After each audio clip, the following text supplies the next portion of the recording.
kebanyakan masalah lingkungan menyebabkan kebakaran biota dan populasi yang menurun serta menyebabkan peningkatan penyakit bagi makhluk hidup di sekitarnya. Salah satu permasalahan seperti pencemaran limbah cair industri, limbah yang dihasilkan tidak diolah kembali, alhasil dibuang begitu saja. Hal ini yang melatar belakangi kami untuk mengambil tema ini dengan harapan kami dapat menganalisis faktor penyebab dan resolusi ke depannya. Di sini saya akan menjelaskan tentang studi kasus. Studi kasusnya yaitu Sungai Citarum tercemar limbah. Air sungai di Citarum berubah menjadi oranye akibat limbah industri, menunjukkan kegagalan sistem pengolahan dan pemantauan lingkungan. Yang pertama yaitu pencemaran langsung. Pencemaran langsung yaitu pembuangan limbah cair yang tidak diolah ke sungai. Yang kedua yaitu ada kegagalan RKL. Kegagalan RKL yaitu rencana pengolahan lingkungan tidak berjalan atau tidak memadai. Yaitu ada nomor 3. Yang ketiga yaitu kegagalan RPL. Kegagalan RPL yaitu sistem pemantauan kualitas limbah yang tidak efektif. Yang keempat itu ada dampak visual akut. Dampak visual akut yaitu perubahan warna sungai menjadi oranye indikator pencemaran. Baik, pada slide kali ini kita akan membahas tentang dampak multidimensi pencemaran, khususnya pencemaran di perairan sungai. Pencemaran ini tidak hanya merusak lingkungan, tetapi juga berdampak pada kesehatan masyarakat, sosial ekonomi, hingga aspek hukum dan reputasi. Pada dampak pertama yaitu pada ekosistem perairan. Ekosistem perairan biasanya mempengaruhi suatu limbah yang tercemar mengandung zat berbahaya seperti logam berat, misalnya besi dan oksidanya, serta bahan kimia toksin lainnya. Zat-zat ini sangat berbahaya bagi biota air seperti ikan, serangga air, dan mikroorganisme. Selain itu, pencemaran menyebabkan penurunan kualitas air seperti perubahan pH, peningkatan kekeruhan, serta kekurangan kandungan oksigen larut yang membuat sungai tidak layak huni bagi makhluk hidup. Bahkan, endapan limbah juga bisa menutupi dasar sungai, merusak habitat organisme yang hidup di sana. Kedua, pencemaran sungai juga berdampak pada kesehatan masyarakat. Banyak yang menggunakan air sungai untuk keperluan mandi, mencuci, serta pengairan daerah pertanian, atau bahkan sebagai sumber air minum setelah diolah. Air yang terkontaminasi beresiko membawa zat berbahaya yang dapat mengancam kesehatan serta perlindungan imun yang kurang efektif.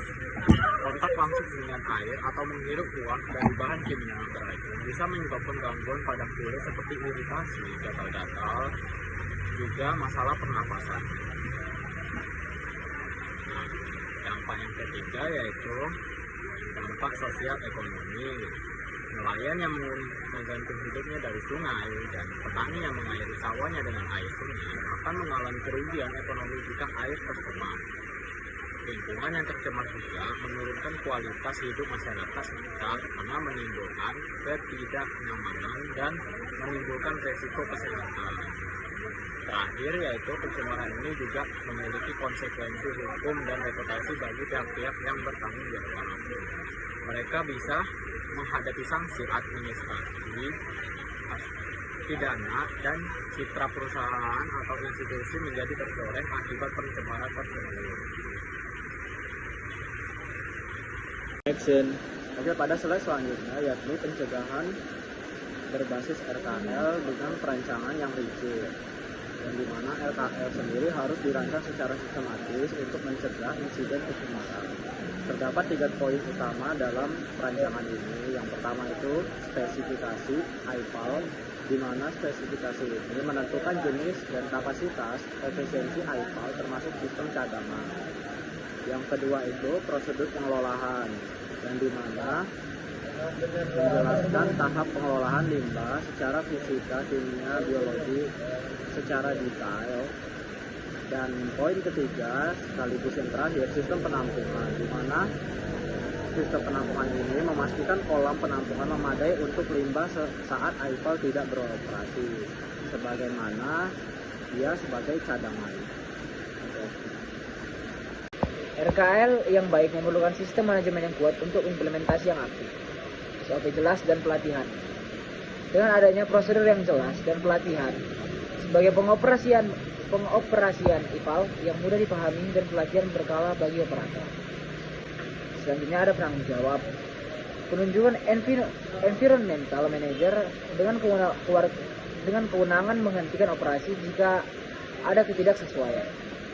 Yang ketiga ada audit internal, audit lingkungan berkala untuk memverifikasi kesesuaian pelaksanaan RKL dan RPL. Terus yang selanjutnya itu ada rencana tanggap darurat dan komunikasi.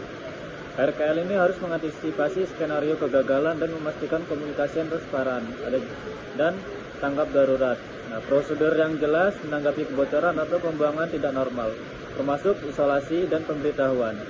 Dan juga transparansi data yang berkomitmen untuk mempublikasikan hasil pemantauan RPL kepada publik secara berkala. Ini saya akan menjelaskan bagian indikator keberhasilan pemantauan.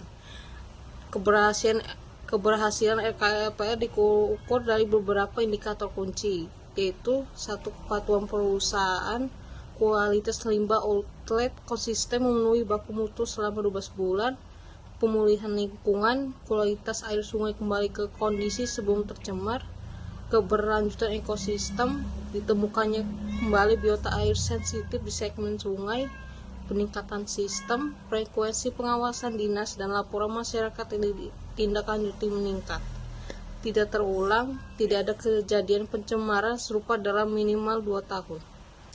Lalu ada bagian masa depan lingkungan bersih. Nah, dengan implementasi RKL yang ketat, kita dapat mencapai lingkungan yang lebih bersih dan berkelanjutan.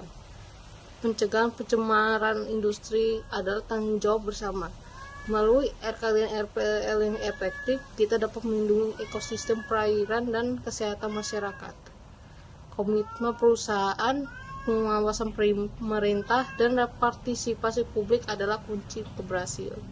Sekian yang dapat saya sampaikan. Terima kasih.